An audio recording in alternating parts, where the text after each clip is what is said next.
हम जानते हैं कि पुराने ज़माने में जब लड़कियां पैदा होती थीं, तो उन्हें इस दुनिया में सांस लेने का मौका नहीं दिया जाता था। सब कहते थे कि ये हमारी इज्जत खराब करेंगी। कभी कभी मैं सोचती हूँ कि शायद लोग ठीक ही कहते थे, क्योंकि आजकल भी तो ये सब कुछ हो रहा है, और लड़कियां भी तो ये सब कुछ हो रहा है, और लड़कियां इस समाज में न जाने क्या क्या कर रही हैं। हम उन्हें रोक भी नहीं पाते।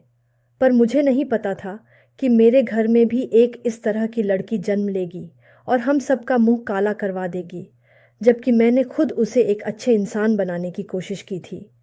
लेकिन आप किसी को कंट्रोल नहीं कर सकते। रात का वक्त था जब मैंने उसे देखा। वह बार बार बाथरूम जा रही थी और बार बार नहाकर आ रही थी। मैं हैरान हो रही थी कि उसे क्या हो गया है। यह बार बार क्यों नहा रही है, क्योंकि मैं उसे अच्छी तरह जानती थी। वह रोज नहाने वालों में से नहीं थी। उसे तो पीछे पड़ना पड़ता था कि जाओ जाकर नहा लो, तो फिर कहीं जाकर वह नहाती थी। लेकिन अब उसका इस तरह की हरकत करना कुछ अजीब सा था। जब इंसान बदल जाता है तो उसके पीछे कोई बड़ी वजह होती है, और यह लड़की भी बदल गई थी। पता नहीं किसके ख्यालों में घूम रही थी। हमेशा हंसती रहती थी, लेकिन आजकल खामोश थी। एक दिन पूछ लिया कि क्या बात है, तो मुझे ऐसी बड़ी बड़ी बातें करने लगी कि मैं हैरान रह गई। मैंने कहा कि उम्र देखो और उसकी बातें देखो। आखिर ये सब क्या हो रहा है? ये इस तरह की बातें क्यों कर रही है, जैसे उसे जिंदगी के बारे में सब पता चल गया है। फिर एक दिन मेरी नज़र उसके पेट पर पड़ी, तो मुझे समझ आ गया कि बर्बादी हमारे घर की दहलीज तक आ गई है, और अब हम दरवाज़ा खोलें या ना खोलें, हम सब लोग पहले से ही बर्बाद हो चुके हैं। मेरी छोटी बहन की हरकतें आजकल कुछ बदली बदली सी थीं। यह उसकी वही उम्र थी जब वह जवान हो रही थी। मैं उससे बड़ी थी। मैं कॉलेज में पढ़ती थी और वह स्कूल में पढ़ती थी। हम दोनों ही पढ़ाई में बहुत अच्छी थीं। वह इस तरह की लड़की थी कि अगर उसे थोड़े से भी नंबर कम मिलते तो वह बड़ी परेशान हो जाती थी। लेकिन आजकल उसने अपनी पढ़ाई पर ध्यान देना छोड़ दिया था। उसके होठों पर हमेशा कोई गीत होता। वह प्यार मोहब्बत वाली फिल्में देखती, कहानियाँ पढ़ती। क्या मतलब था उसका? क्या वह किसी को पसंद कर बैठी थी? लेकिन जब मुझे पता चला कि मामला क्या है, तो मैं हैरान रह गई, क्योंकि आजकल वह हम सब से छुपती फिरती थी। सर्दी का मौसम था, खुद को लंबे लंबे कपड़ों में छुपा कर रखती थी। मुझे कहती थी कि अपने कपड़े मुझे दे दो। मेरा वज़न थोड़ा ज़्यादा था, इसलिए मेरे कपड़ों में तो वह बिल्कुल ही गायब हो जाती थी, लेकिन अपने कपड़े छोड़कर मेरे कपड़े पहनती थी। मुझे इस पर शक हो गया और मैंने उसका पीछा किया। एक दिन यह देखकर हैरान रह गई कि उसका तो मेरा नाम मीना था और मेरी बहन का नाम रेखा था। हम उसे प्यार से रेखा कहते थे और मुझे प्यार से मैनो कहते थे। अपने माँ बाप की हम दो ही बेटियां थीं, और हम लोगों ने ही उनका नाम रोशन करने का जिम्मा लिया था।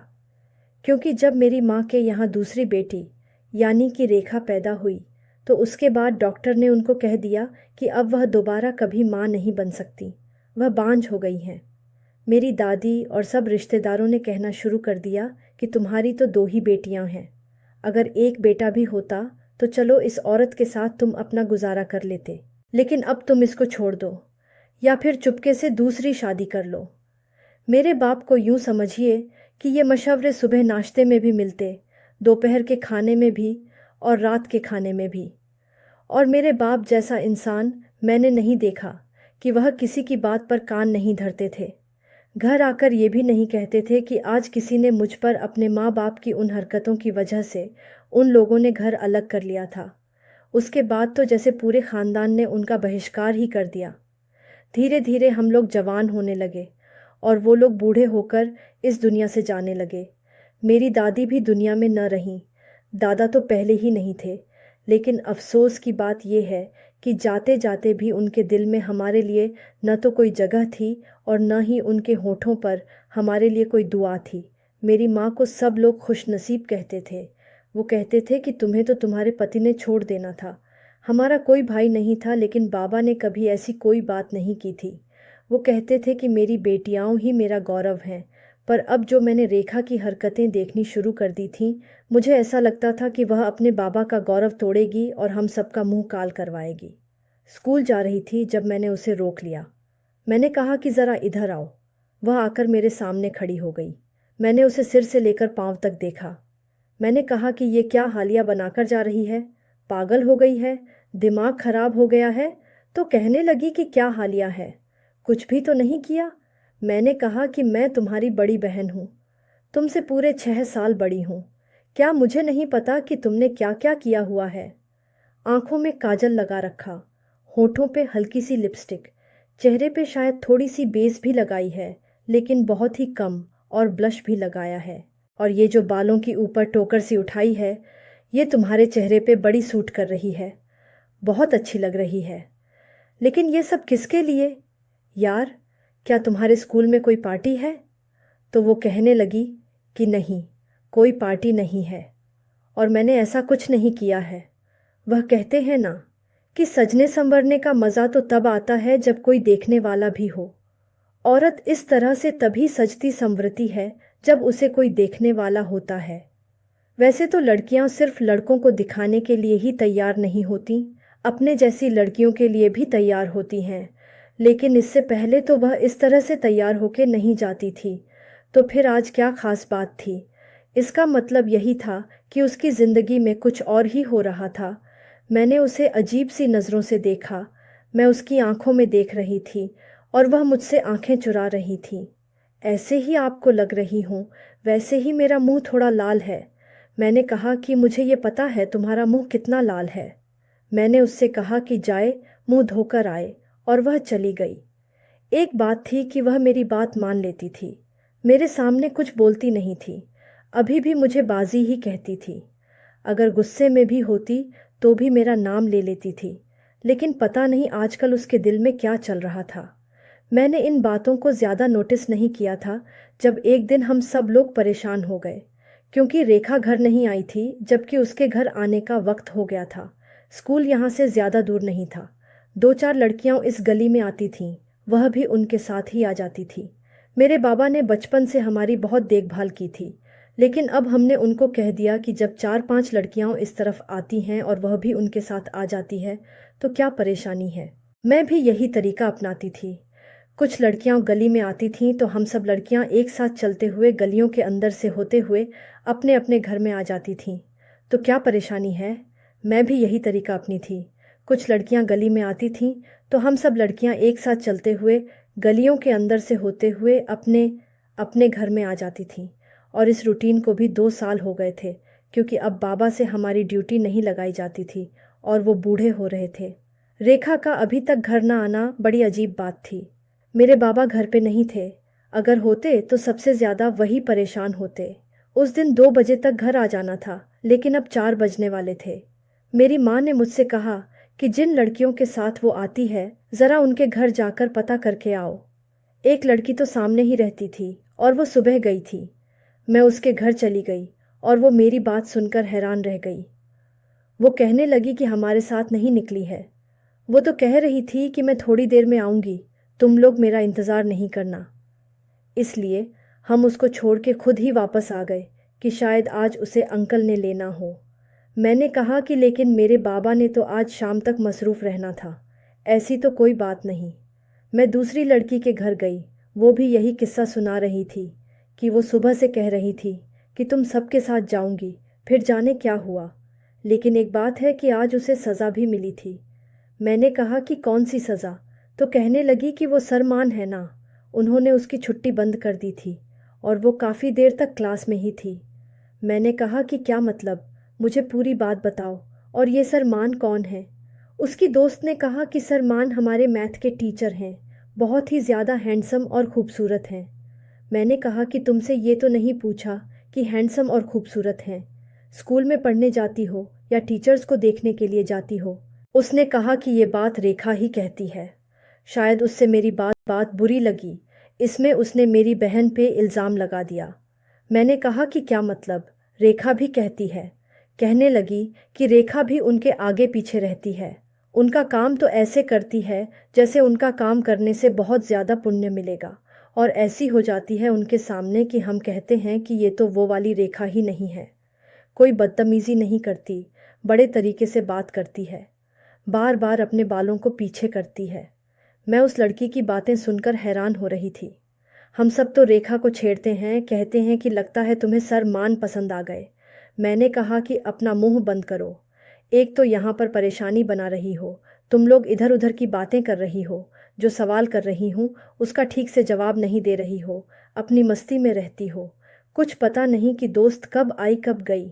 मैंने कहा कि मुझे पूरी बात बताओ, तो कहने लगी कि जब से सरमान ने बच्चों को पढ़ाना शुरू किया है, रेखा बहुत अच्छी से पढ़ाई करती है और हमेशा ही बहुत अच्छे नंबर लेती है। लेकिन आज उसने अच्छे नंबर लेती है। लेकिन आज उसने बहुत बुरा टेस्ट दिया था, इसलिए उन्होंने उसकी छुट्टी बंद कर दी। हम सब लोग तो बाहर निकल गए थे, वैसे भी उनका पीरियड आखिरी होता है। मैंने कहा, और उसके बाद तुमने उसे देखा? कहने लगी कि नहीं, उसके बाद हमने उसे नहीं देखा।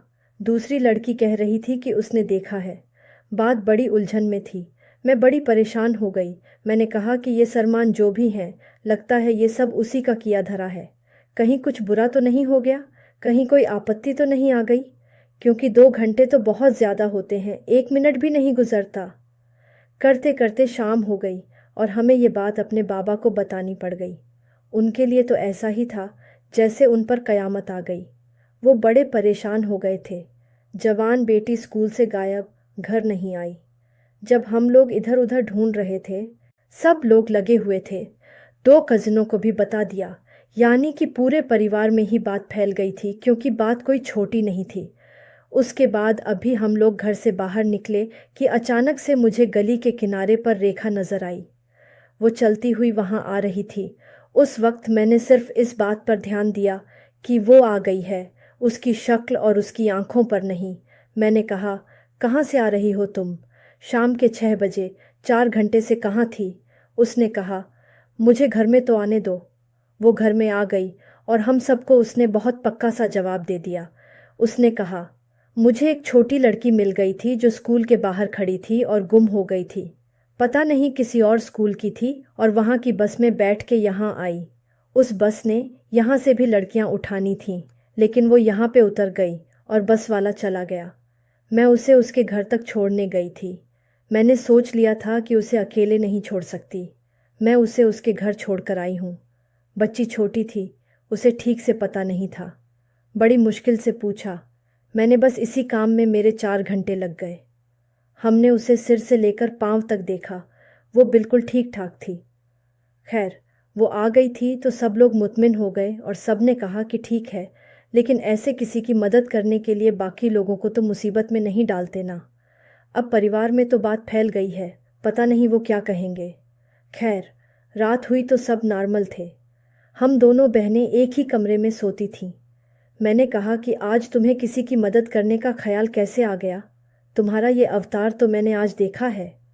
रेखा कहने लगी कि क्या मतलब? क्या मैं बुरी इंसान हूँ? मैंने कहा कि बुरी इंसान नहीं हूँ, लेकिन मेरी मदद तो करती नहीं हो। मैं सारा दिन घर के काम अकेले करती रहती हूँ। घर वालों के लिए तुम्हारे दिल में कोई दर्द नहीं है। बाहर की किसी लड़की के लिए बड़ी अच्छी बन रही थी। मैं तो मजाक कर रही थी, पर वह अचानक से रोने लगी। मैंने कहा कि क्या हो गया तुम्हें? मेरी कोई बात बुरी लग गई हो तो माफ़ कर दो। अपने आंसू साफ करते हुए कहने लगी कि मुझे तुम्हारी कोई बात बुरी नहीं लगी। पर मैं हैरान थी कि वह बाद में भी रो रही थी। मैंने सोचा कि लगता है मैंने ज़्यादा ही बोल दिया, पर मैं उसे इससे ज़्यादा बुरी बातें कहती रहती थी, तब तो उसको कुछ नहीं होता था। चुप करके सुन लेती थी, आगे से कोई उल्टा मजाक कर देती थी।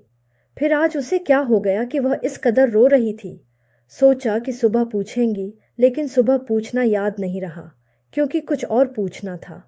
मैंने उससे कहा कि ये सरमान का क्या चक्कर है, तो वह हैरान रह गई।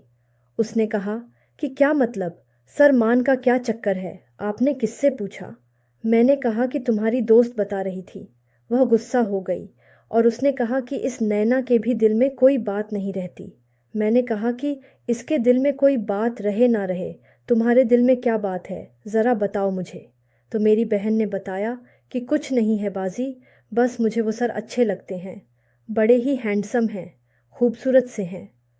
मैंने कहा कि तुम्हें पता है तुम क्या कह रही हो? अच्छे लगते हैं से क्या मतलब है? तो उसने कहा कि ऐसी वैसी कोई बात नहीं है, बस अच्छे लगते हैं, जैसे शाहरुख खान किसी को अच्छा लगता है। इसका मतलब ये तो नहीं ना कि उससे शादी करनी है या ज़िंदगी गुजारनी है। बस वो एक हीरो है, इसलिए अच्छा लगता है। मैंने कहा कि बस जो भी है, लेकिन इस तरह भी मत सोचा करो, ये सब भी ठीक नहीं होता है। उसने कहा कि हाँ मुझे पता है, वैसे भी वो तो सर हैं ना, और हम तो स्टूडेंट हैं, और उनकी और मेरी उम्र में तो काफ़ी फ़र्क भी होगा। मैंने कहा कि तेरा दिमाग लगता है किसी और तरफ जा रहा है, मुझे तो कुछ गड़बड़ लग रही है।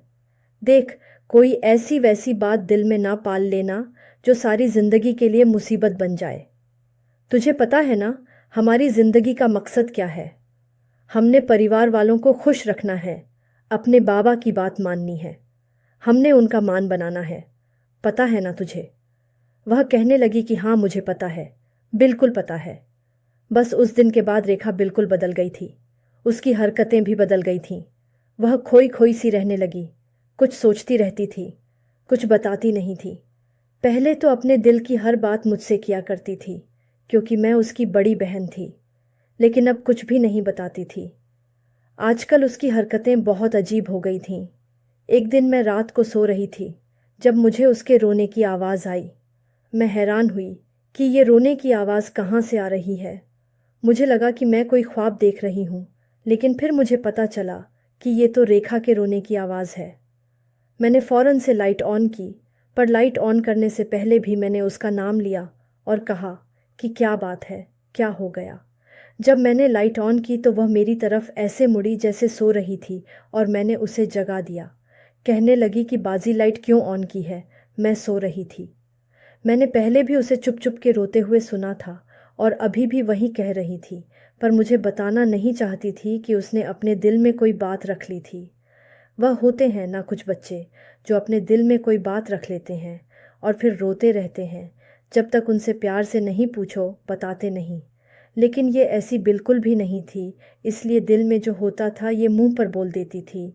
मैंने उसे कहा कि तुम सो नहीं रही थी, तुम रो रही थी, बताओ क्या बात है, कुछ हुआ है?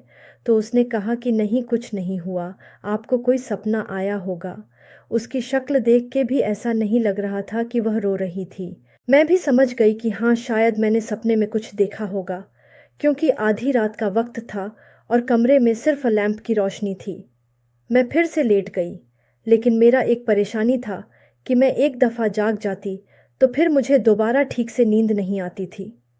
लेकिन ये बात रेखा को पता नहीं थी कि इनके 5 मिनट बाद वह फिर से रोने लगी, और अब मैं नींद में नहीं बल्कि अपने पूरे होश और हवास में थी। लेकिन ये क्यों रो रही थी? ऐसा तो पूरे दिन में कुछ भी नहीं हुआ था कि उसने कोई बात दिल में रख ली हो।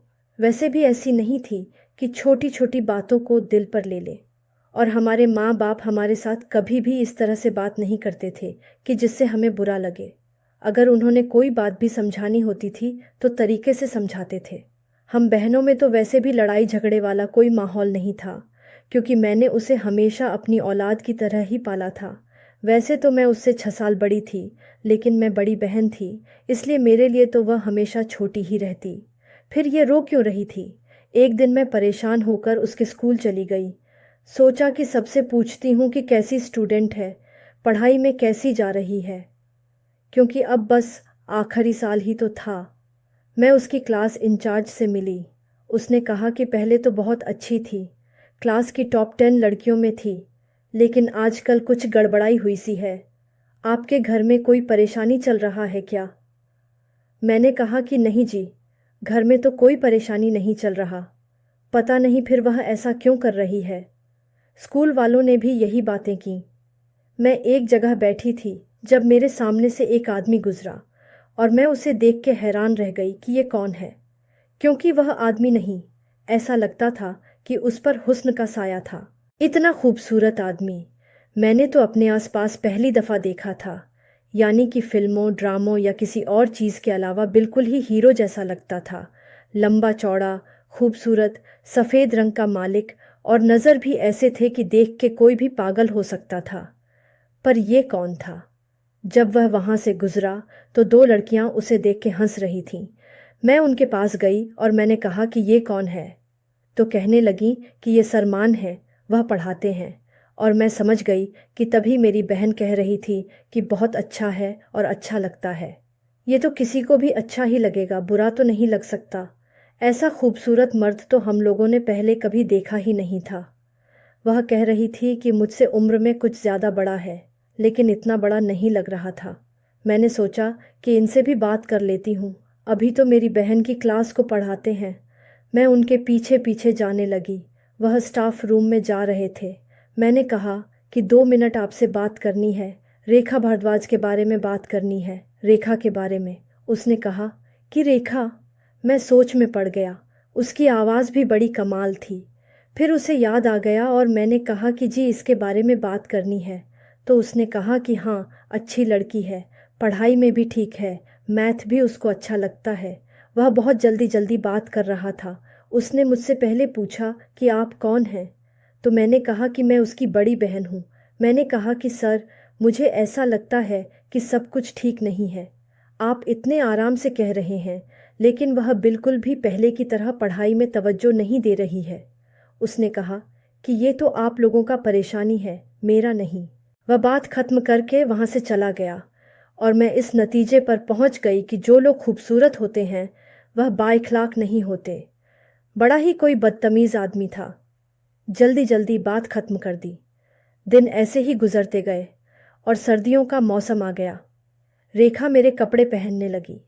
मैंने उससे कहा कि तुम मेरे कपड़े पहन रही हो, तो कहने लगी कि मुझे ढीले ढाले कपड़े पहनना अच्छा लगता है। अपने आप को बड़ी सी चादर में छुपा के रखती थी और उसके ऊपर भी बड़ा सा स्वेटर पहन लेती थी। मैंने कहा कि तुम्हें इस दफ़ा ज़्यादा ही सर्दी लग रही है, तो उसने कहा कि हाँ लग रही है। वह हमेशा कहीं खोई रहती थी, रातों को उठ उठ के रोती थी और बहुत ज़्यादा परेशान रहती थी। स्कूल से अक्सर लेट हो जाती थी। कुछ तो ऐसा था जो उसके छोटे से दिल में चल रहा था और हमें पता नहीं था। लेकिन मुझे ये भी नहीं पता था कि मुझे इस तरह से पता चलेगा कि मैं हैरान ही रह जाऊंगी। एक दफ़ा तो मैंने उसकी डायरी की तरफ देखा। वह अपनी डायरी कभी किसी को नहीं देती थी। उसने मुझे कहा कि ज़रा डायरी पकड़ाना। मुंह उसका दूसरी तरफ था। मैंने जल्दी जल्दी एक पेज खोला और शुरू की 4 लाइनें पढ़ लीं, क्योंकि उससे ज़्यादा मैं पढ़ नहीं सकती थी। मैंने उसे उसकी डायरी पकड़ाई और खुद पीछे बैठ गई। पर वो 4 लाइनें ही इत्तेफाक से मैंने ऐसे पढ़ी कि मैं हैरान रह गई थी। शायद ये भी भगवान की तरफ से इशारा था कि जैसे ही मैंने डायरी को रैंडमली खोला, वही बात मेरे सामने आ गई जो शायद मैं जानना चाहती थी। इन 4 लाइनों के बारे में बताती हूँ। देखा था कि सलमान से मुझे इस बात की उम्मीद नहीं थी। उन्होंने मेरे साथ बहुत बुरा किया। आजकल मैं बड़ी परेशान हूँ। यानी जो भी उसके दिल में चल रहा था उसका ताल्लुक सलमान से ज़रूर था। खैर, उसके फाइनल पेपर भी हो गए और अब वह घर पर ही थी। अब आगे क्या करना था इसके बारे में सोचने का वक़्त था। हमारे तो पढ़ाई के दिन थे, हमने तो अच्छी पढ़ाई ही करनी थी। पर उसने इनकार कर दिया और कहा कि मैं आगे पढ़ना नहीं चाहती। मेरे पापा ने कहा कि क्यों बेटा, आगे क्यों नहीं पढ़ना चाहती हो? तो उसने कहा, पापा मुझे पढ़ाई अच्छी नहीं लगती, मेरा पढ़ाई में ज़्यादा दिमाग नहीं चल रहा, मैं कुछ और कर लूँगी, कोई कोर्स कर लूँगी। मेरी माँ भी गुस्सा होने लगी कि जब बड़ी बहन ने इतनी पढ़ाई की है तो तुमने भी करनी है, और तुम हो कि कहती हो कोई कोर्स कर लूँगी। मेरे पापा ने कहा कि देखो इसको तंग नहीं करो, इसकी अपनी मर्ज़ी है। ये मेरी बहन को क्या हो गया था? अचानक से उसके सपने, उसकी ज़िंदगी के प्लान, सब कुछ बदलता जा रहा था। ऐसा नॉर्मल नहीं था। वह तो मेरे साथ बैठकर प्लान बनाती थी और कहती थी कि आप फिक्र मत करें, हम दोनों मिलकर सारे परिवार वालों का मुंह बंद कर देंगे। और अब उसने अपने आप को इस प्लान से निकाल भी लिया। मैंने फिर पापा से बात की कि आप उसे समझाएं, पर वह एक ही बात बार बार कह रहे थे, अगर करना चाहती है तो ठीक है, नहीं करना चाहती तो हम इस पर दबाव नहीं डालेंगे। मैंने बाद में पापा से कहा कि आपने बात ख़त्म यूं कर दी। मैंने कहा कि अभी वह खुद समझ नहीं पा रही है कि उसने क्या करना है। जितनी दफ़ा हम उसे कहेंगे वह इसका उल्टा ही करेगी। अभी वैसे भी दाखिले में 2-3 महीने हैं, उसे सोच लेने दो कि वह क्या करना चाहती है। जो भी करना होगा बता देगी। पर हम लोग तो तब हैरान रह गए जब रेखा के लिए एक रिश्ता आ गया। हम लोग हैरान हुए कि इतनी जल्दी रिश्ता कहाँ से आ गया। मेरे लिए भी आजकल रिश्ते आ रहे थे। उसको भी मेरे घर वाले कह रहे थे कि अभी कॉलेज का 1 साल रह गया है और हमारी बेटी जॉब भी करना चाहती है। लेकिन यहाँ पर रेखा के लिए ही रिश्ता आ गया। पर जब रिश्ता पता चला कि किस घर से आया है तो मैं हैरान रह गई। और अभी रिश्ता घर नहीं आया था, बस बात हुई थी। किसी ने कान में बाहर डाला था कि वे लोग रिश्ता लेकर आना चाहते हैं और मेरे माँ बाप इसी बारे में बात कर रहे थे। रेखा कमरे में सो रही थी, उसे पता भी नहीं था। वे वही बातें कर रहे थे कि लगता है वो हो गया है जो नहीं होना चाहिए था। बेटियां तो ऐसे ही करती हैं और हम लोगों ने उन पर इतना भरोसा किया। वे दोनों बड़े परेशान थे। मैं कमरे में आई। रेखा आज बेखबर सो रही थी। मैंने उसके ऊपर से रज़ाई हटा दी और सामने का मंजर देखकर मैं हैरान रह गई। मेरे कदमों के नीचे ज़मीन निकल गई। मैंने उसे जगाया और उससे पहले तो वो डर के जागती थी। मैंने उसे साथ ही कह दिया कि मुझे सब कुछ पता चल गया है, मैंने सब कुछ देख लिया। तुम मुझे बताओ कि ये सब कुछ कैसे हुआ। तुम्हारे लिए किसी और का नहीं, सरमान का रिश्ता आया है। ये बात सुनकर वो भी हैरान रह गई। उसने कहा कि उन्होंने मेरे लिए रिश्ता भेज दिया, लेकिन वो तो कह रहे थे कि मेरी मदद करेंगे। मैंने कहा कि क्यों करेंगे वो तुम्हारी मदद, और ये सब कैसे हुआ। तुम्हें पता है ये कितनी बड़ी बात है। तुम माँ बनने वाली हो, तभी तुम खुले खुले कपड़े पहनती थी। कैसे हुआ ये सब कुछ, बताओ मुझे। उसने रोना शुरू कर दिया और फिर मुझे सारी बात बताई, जिसे सुनकर मैं हैरान रह गई। उसने कहा कि एक दिन मैंने बहुत बुरा टेस्ट दिया था तो सर मान ने कहा कि आज तुम्हारी छुट्टी बंद है और तुम 15 मिनट लेट बाहर जाओगी। मैं क्लास में बैठी थी, वो क्लास से चले गए। उन्होंने मुझे कहा था कि सामने घड़ी लगी है, पूरे 15 मिनट के बाद जाओगी।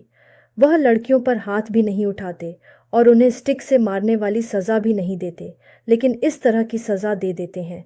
इसलिए मैं वहीं पर बैठी थी। जब 20 मिनट बाद सर वहाँ आए तो उन्होंने मेरी मदद की, मुझे उठाया, अपने घर ले गए। मैं 2 घंटे उन्हीं के घर थी। उन्होंने मेरा बहुत ख्याल रखा। वह बहुत शर्मिंदा थे क्योंकि वह कहते थे कि ये सब कुछ मेरी वजह से हुआ है। अगर मैं तुम्हें सज़ा ना देता तो ये सब नहीं होता।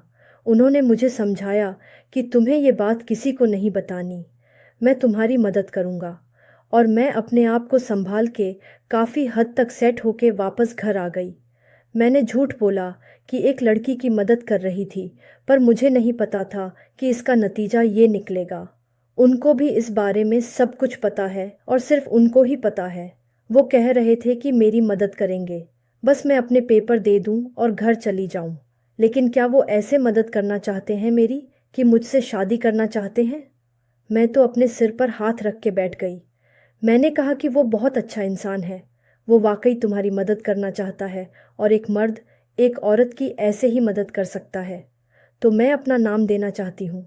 जो कुछ हुआ उसके बाद भी मैं तो समझ रही थी कि सिर्फ शक्ल से ही खूबसूरत है, दिल का काला है, लेकिन वो तो दिल का हीरा इंसान है।